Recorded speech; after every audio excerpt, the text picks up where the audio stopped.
Hello everybody, this is Refresh and I'm here to talk about my Avatar The Last Airbender pre-release for Magic the Gathering. This is one of the Universes Beyond sets and it is a property that I don't actually have that much experience with. I watched a few of the first episodes when it first came out and I wasn't interested in the mindset. And I wasn't in the mindset to be that interested in Avatar at the time because of the place that I was in life, and so I just never got around to watching this thing. But I was vaguely familiar with some of the characters as a result, and so this is not an entirely unfamiliar property for me, but it is definitely the least enthusiastic I have been for a Universes Beyond IP set. That's not to say that I was unenthusiastic, because I know that this is a well-beloved series, and it is something that I do intend on watching someday because of that. But because of my unfamiliarity with it, I was not too interested in this particular set. But, you know, it's Magic, and I enjoy the game, so I went out and tried it out anyways at the pre-release. And so here is the pre-release kit that you get. In this particular case, for Avatar The Last Airbender, Wizards did that thing where they gave you a seeded pack that made a group of different pre-release kits, each of which have a particular focus. In this case, they chose certain characters from Avatar The Last Airbender and then gave the color associated with that character to a seed pack for your pre-release kit. So you can get Katara, Aang, Azula, Zuko, and Toph, I believe, as the characters representing the 5 colors of Magic. And at Emerald Knights, it is randomized. You just randomly get a card that represents color. You may trade your pre-release kits before you start building, and so you can do that and hopefully get the color that you want. I got Katara, and I just stuck with it because I like blue as a color. And when you tear off the side, it says, "You can't knock me down," which I'm guessing that is something that Katara says, but I'm not certain. Artwork, as you can see, actually remains fairly true to the series. I imagine their style, as cartoony as it is, and not the a bit more realistic shading and lines of contemporary Magic. Inside you have a little bit of the character, not so much artwork there, but you have the usual counters and generic tokens that you can find in the box. So this is a little bit less interesting in terms of what you can look at and see from looking inside the box. And then you have the internal deck box, which has Katara on the outside again, or whatever character that you have. Obviously this is blue. You open this up, you get a blue spin down counter with the confusing 1 is the Planeswalker symbol and 20 is the set symbol thing. You have Aang's head as a set symbol. And then you also get a pre-release deck building guide, which is, you know, the same thing that they've been printing for a long time. Then on the back, just artwork. Just the same artwork you have right here. So nothing too special here. I wish they'd given us a little bit more information for those who are not familiar with Katara about who this character is, why we should care about her. But this is not what we get here. It's just really plain artwork that you have everywhere, including on your deck divider here, which has the Planeswalker symbol on the back. And then you have your 6 packs of Magic, one of which is a seeded pack. All the cards in that pack are of the color of your pre-release kit, with some exceptions where you can have hybrid cards in there as well. And then you also have 5 additional packs of Magic as well. It looks like in this particular set you get a token with every single pack, and these are double-sided, so that is quite helpful in terms of being able to make sure that you have the tokens that you need. And so let's go ahead and show you everything that I opened. Alright, so this is everything that I opened. In addition to all the packs, I also got the promo, which was a Zuko Conflicted. And one thing that you're not going to see here is a second Fire Lord Zuko. I actually opened 2 of them in my packs. The second, which I traded afterwards for one of these Sokka Bold Boomeranger and the Lion Turtle, to somebody who really wanted that second Fire Lord Zuko. And so this is everything else that I opened. Unsurprisingly, blue has the most number of cards, as you can see there. And so it was really obvious to me, at least at first, that what I wanted to do was make some kind of blue deck. And so I took blue and then I tried to pair it with all the different combinations.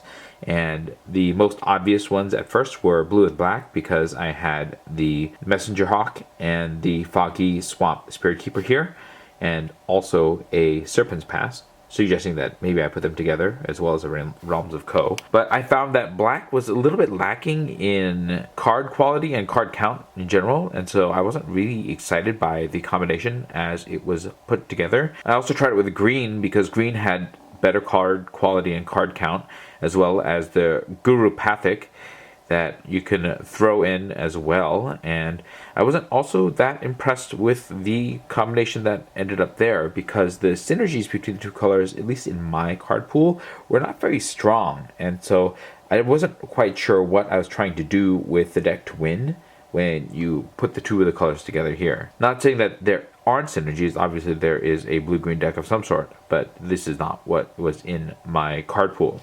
And then I started to just really look at the blue cards as they were when I laid them all out, and I found that the card pool itself, even though it does have some strong cards like Katara and the Invasion Submersibles and Gran, like there are strong cards there, but I feel like the card pool in blue doesn't actually work together that well. It's not like I had a lot of waterbending options or the second card drawn payoffs combined with the actual ability to draw those extra cards. And so I found that blue was surprisingly disappointing because it just didn't have the right tools necessary to make for a better deck. And so I looked at my other options, and red and black were just really short on playables in general. And that's despite having Firelord Zuko and Zuko Conflicted and the Vindictive Warden and the Wandering Musician and Zao Ruthless Admiral all there. But even if you stick all that together and you try to splash a little white with the Firelord Zuko, one, there's not a lot of great fixing in my card pool, but two, it just didn't really work out to be a strong set of cards. And so that kind of just left me with looking at green and white because those were the two colors where I actually had a reasonable number of cards. And there was a theme there that you could kind of run with the allies, which I had a decent number of ally production and a few ways to pump the whole token theme there. And so that is the direction that I went. I also saw a really cute combination with the Diligent Zookeeper and the Curious Farm Animals that turned those 1/1s into 5/5s, which is probably too cute, but I decided to take white and green and make that the deck. Alright, so this is the final deck. I played pretty much most of my green and my white cards, and I tried to include everything that created creatures that went wide and things that pumped those creatures. And so we have our Kyoshi Warriors as good 2-for-1s. We have the Invasion Reinforcements as a 2-for-1, and then Suki can generate warriors. Sometimes we don't have a lot of ways of repeatedly bouncing my own creatures, so we're not really hoping for that. And then we have Gather the White Lotus as a way of getting a bunch of allies as well, if we have enough planes on the battlefield. This is a 9 planes and 8 forest deck, mostly because I do want to be able to cast my green cards, but we are heavy white. And maybe it should have been a 10-7 split, but this is the way that I went to begin with. There are plenty of allies to power up the Avatar enthusiasts, so most of the deck is allies, and that is pretty cool there. The pump creatures that we have are the Suki, which gives everything else +1/+0. We have the Wandering Musicians as a way to give everything +1/+0 on attacks. And then we have the Diligent Zookeeper, which you don't think is a pump, but all the 1/1 white ally creatures are actually non-humans, and so all of them get pumped by the Diligent Zookeeper as well. And so as long as you go wide with those tokens, then you can have them be 2/2s, which is one of the ways of getting in. There is no surprise way of winning, so there's no Inspired Charge or anything like that. So everything is going to be on board. My opponent's going to see what I'm up to. But that's why I have put in whatever removal and then one combat trick and enter the Avatar state as a way of defending myself. And then we have the True Ancestry as a way of buying back something that is one of my stronger cards that I lost. So whether I lose Suki or Diligent Zookeeper or Wandering Musicians as a way of pumping my creatures, or if I lost the Avatar Destiny for whatever reason, then that is what the true ancestry is there for, and you draw a card on top of that, so it's not the worst thing in the world. And that is pretty much the deck. I did not have a lot of faith in this deck, but you know, it at least has a game plan, which the other color combinations didn't. So sleeved this up, and then I took it to my matches. Alright, so let's talk about these games that I played with this deck. In the first match, I was up against a blue-red player, and they took a mulligan to 6. I kept my first hand, but it only had 2 lands, and guess what? I didn't draw an additional land till like turn 6, and by then my opponent had all their lands, and I was not able to play many cards, and so the Mana Screw pretty much destroyed me before I could really get off the ground.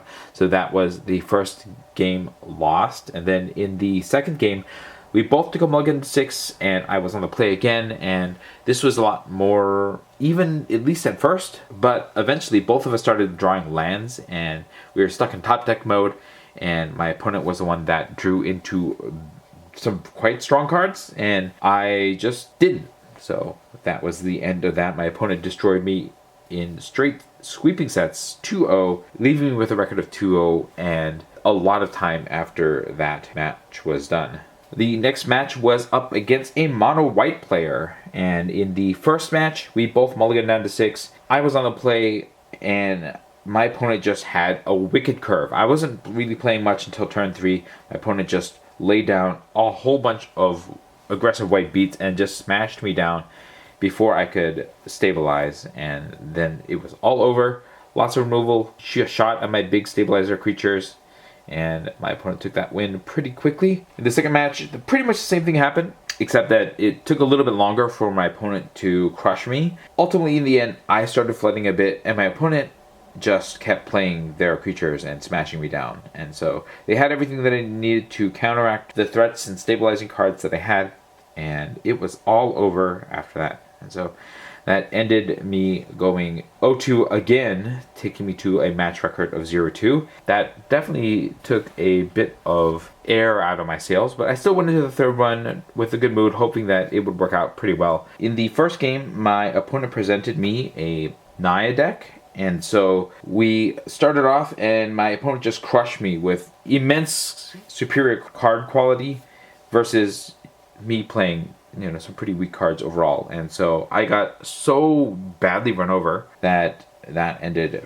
fairly quickly. And then in the second game, my opponent decided to swap out to a mono blue deck they had not really taken a look at, and I thought, okay, maybe I finally had a chance there. Unfortunately, my deck betrayed me on the opening draw, and I had to mulligan down to 2 to even have a hand that had a combination of land and card that I could cast with that land someday, because I would either get no lands, all lands, or lands that don't match the color of the cards that were in my hand, all the way down to the second mulligan. And so I thought I was shoo-in to lose, but somehow I actually managed to hold out for a significant number of turns before my opponent's massive card advantage eventually took over and took me out. And so that was the worst run of games that I've ever played of Magic, going 0 for 6 all the way through to the end. And I'm not gonna lie, that did put a little bit of a sour taste in my mouth in terms of my feeling for how the set plays, but I can acknowledge that I think that this set is mechanically sound. Like, it does feel like it is going to be potentially a decent limited environment. And I do think, from what little I know about the characters and the story of Avatar, that the set does a decent job of doing the IP justice. I mean, there are some really clever cards in the mix, like the Soka's Haiku, which is literally a haiku on the card. Not that I would play that card because it doesn't seem that good. But stuff like that made me feel like the set is doing justice to the IP, and if I had a stronger investment in the IP, I would like it more. It's just that I don't have that strong of an investment in the IP, and so I did not enjoy this pre-release as much as your average Magic pre-release or a Universes Beyond pre-release where I actually am familiar with the IP. For any record at Emerald Knights, you always get 2 packs of the set at hand, and so I got 2 packs of Avatar, and that does take some of the salt out of my mouth in terms of how badly I got destroyed in the games. And how I feel overall about the set is that it seems good. It seems good mechanically. It seems good thematically. I do wish I had a strong connection with Avatar because, you know, I think it would be more fun if I saw the character and was like, oh, I recognize this character, I recognize that character. But that was not the case, and so Avatar left me just a little bit cold. But I do look forward to playing it because I do think that the set seems mechanically robust regardless of the theme leaving me a little bit cold. And the pre-release itself, I appreciate that Wizards did something beyond just a bare bones pre-release by giving us these themed kits that were themed after the characters, but I just feel like this was a poor choice of theme. Like, I would have rather preferred the pre-release kits be themed towards one of the 4 main mechanics. Like, there were 4 of them, and you could be the firebending, the earthbending, the waterbending, or the airbending kit. And then that would have been a bit more fun in terms of how the theming brings you into the pre-release experience. When you're playing against other people, you can be like, it's the firebenders against the waterbenders against the earthbenders, as opposed to just a single color represented by a major character from the set. And I understand, like, in terms of publicity, how this is a bit more fun for people who like Avatar, who are familiar with the characters, but this character doesn't mean that much to me, so it doesn't have the same effect as a affiliation with a particular type, like the different kind of elemental bender. But even then, it was still pretty much a bare bones pre-release. There was nothing else to do, even though you had your pre-release seeded kit with a particular character. It's not like there's some story being told over their entire torment or anything that you could do with this besides just, you know, play hopefully in the color that you opened, although that's obviously not what happened to me. And so my overall experience is just the same kind of experience that I've been having with Magic the Gathering for quite a while now. It's not inspired, it's fine. Like, and I had fun because the set was mechanically fun. I did not have as much fun because I lost so badly, but that's not going to affect my opinion of the set or the pre-release too much. And I think that this is a pretty average pre-release, maybe a better than average set mechanically, but obviously it would be even better if I knew Avatar The Last Airbender a lot better. Someday I'll watch it. Let me know how your pre-releases for Avatar The Last Airbender went, if you enjoyed it, or if you had any issues with it. Share those in the comments below. If you found this video enjoyable, hit the like button. If you'd like to see more of my videos, you can hit subscribe. This is Refresh. Thanks for watching, and I will see you next time.